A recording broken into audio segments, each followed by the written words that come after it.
ഒരിടത്തൊരു ചെറിയ കുരുവി ഉണ്ടായിരുന്നു. ഈ കുരുവിക്ക് ഏറ്റവും കൂടുതൽ ഇഷ്ടം കാട്ടിലെ പൂക്കളെയും മരങ്ങളെയും ഒക്കെ നോക്കിയിരിക്കാനായിരുന്നു. ഒരു ദിവസം ആ കാട്ടിലെ ഒരു വലിയ മരത്തിന് ഒരു വലിയ മാറ്റം സംഭവിച്ചു. ആ മരത്തിൻ്റെ ചില്ലകളിൽ പുതിയ തളിരിലകൾ വന്നു തുടങ്ങി. മരം കൂടുതൽ പൂക്കാൻ തുടങ്ങി. മറ്റു പക്ഷികൾ പറന്നു നടക്കുമ്പോൾ നമ്മുടെ ചെറിയ കുരുവി ശ്രദ്ധിച്ചു. ആ മരം ഇപ്പോൾ പണ്ടത്തെ പോലെയല്ല.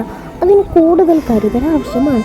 കഠിനമായ വെയിലടിക്കുമ്പോൾ കുരുവി തൻ്റെ ചിറകുകൾ വിടർത്തി മരത്തിന് തണൽ നൽകി. കാറ്റ് വീശുമ്പോൾ മരത്തിന് കാവലായി അടുത്ത് തന്നെ ഇരുന്നു.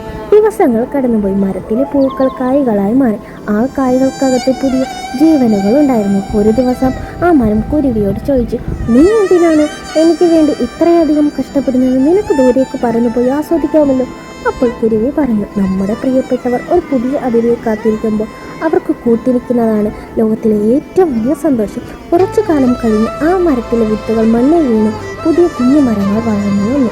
കുരുവി കാഴ്ച കൊടുത്ത സ്നേഹമാണ് ആ കാടിന് മുഴുവൻ പച്ചപ്പുള്ളതാക്കി. നമ്മൾ ഒരാൾക്ക് നൽകുന്ന കരുതൽ അത് വളരെ വിലപ്പെട്ടതാണ്.